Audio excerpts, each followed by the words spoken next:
లేదంటే ఇటు చూస్తా ఊరుకుంటే ఇలాగే ఉండే పరిస్థితి. ఇంకెన్నేళ్ళున్నా ఇంకా ఇంకా ఇంకా ఇంకా ఈ భాషకు అవమానం చేసిన వాళ్ళు అవుతాం.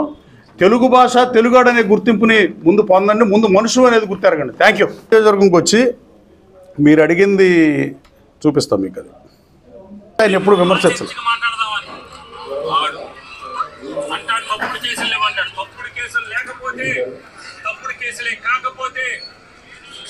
రాష్ట్రంలో 175 నియోజకవర్గాల్లో 173 మంది జైలుకి వెళ్ళినాడు. ఎవరన్నా ఏ నియోజకవర్గం ఉందంటే గన్నవరం నియోజకవర్గంలో మాత్రమే.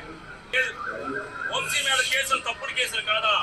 2019 సంవత్సరంలో చంద్రబాబు ప్రభుత్వం తెలుగుదేశం శాసనసభ్యుడు 2018లో పట్టాలు పంచిపెట్టాడంట.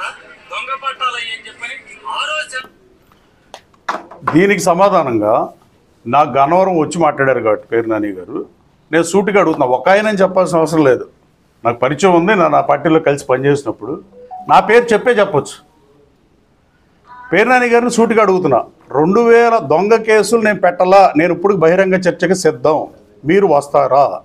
గన్నవరంలో 10 ఏళ్ల పాటు ఎన్ని కేసులు నమోదైనాయి, గత సంవత్సర కాలంగా ఏ స్టేషన్లో ఎన్ని కేసులు నమోదైనాయి, ఎన్నికల ప్రచార కార్యక్రమంలో వైసీపీ కార్యకర్తల మీద కూడా తప్పుడు కేసులు పెట్టనని చెప్పా. ఏ ఒక్క స్టేషన్లోనూ ఒక్క వైసీపీ కార్యకర్త మీద కూడా నేను తప్పుడు కేసు పెట్టలా. గన్నవరంలో వేల సంఖ్యలో నమోదయ్యే కేసులు 100ల సంఖ్యలో కూడా వాళ్ళు నమోదు అవట్లా. మీడియా సోదరులు చెక్ చేసుకోవచ్చు, ఆయన కూడా చెక్ చేసుకోవచ్చు. అంటే నేను సిద్ధం, ఎక్కడ రమ్మంటే అక్కడికి వస్తా. నేను బందర్ రమ్మన్నా వస్తా, విజయవాడలో మాట్లాడదామన్నా వస్తా. ఇద్దరు మాట్లాడుకుంటే సరిపోతుంది. దీన్ని ఊరినే ఛాలెంజ్లు చేసుకుంటాం, పారిపోయాడు అంటూ ఇవన్నీ కరెక్ట్ కాదు. బేసికల్లీ నేను చెప్పింది తప్పుడు కేసులు నేను పెట్టలేదని చెప్తున్నా, కట్టుబడి ఉన్నా. నేను ఎవరిని అగౌరవంగా మాట్లాడలా. ఈయన వైసీపీలో ఉన్నప్పుడు ఈయన గుర్తులేదా అని నేను అడుగుతున్నా. నేను చెప్పింది తప్పుడు కేసులు మేము పెట్టలేదని చెప్తే మా అమ్మాయి ఎవరో వస్తానంటే చర్చ కంటే అది కరెక్టా?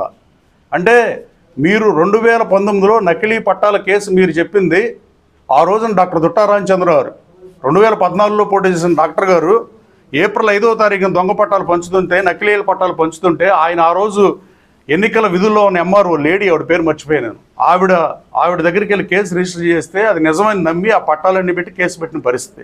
తర్వాత 2019లో ఇదే పేరు నాని గారు మర్చిపోయి ఉంటాడు. గతం మర్చిపోతే భావ్యం కాదు నాని గారు. గతంలో ఆంధ్రజ్యోతి పేపర్లో అతను పార్ట్ టైం మారటానికి 2 రోజుల ముందు ఈ ఇళ్ల పట్టాల కేసు మంత్రి పేరు నాని, ఆ రోజు మంత్రిగా ఉన్నాడు, మంత్రి పేరు నాని గన్నవరం ఇన్ఛార్జ్ యార్లగడ్డ వెంకట్రావు ఇది చేస్తున్నారు అని ఆంధ్రజ్యోతిలో బ్యానర్ ఐటమ్ వచ్చిందా రాలేదా నాని గారు ఒకసారి చూసుకోండి.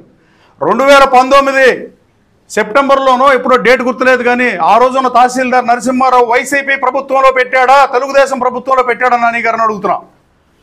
నకిలీ ఇళ్ల పట్టాల కేసు కానీ తెలుగుదేశం పార్టీ ఆఫీస్ మీద దాడి చేసిన కేసులో నేను అప్పుడు ఏ పార్టీలో ఉన్నానని అడుగుతున్నా.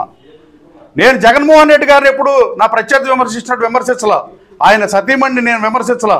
చంద్రబాబు గారి సతీమణిని కానీ లోకేష్ బాబుని కానీ నేను ఎప్పుడు వైసీపీలో పోటీ చేసినప్పుడు కూడా విమర్శించలా. ఇంకా ఖండించా. ఆ రోజు సభ్య సమాజం తలదించుకునే మాటలు మాట్లాడకూడదని ప్రెస్ మీట్ పెట్టి ఖండించా. నా దగ్గర ఆధారాలు ఉన్నాయి.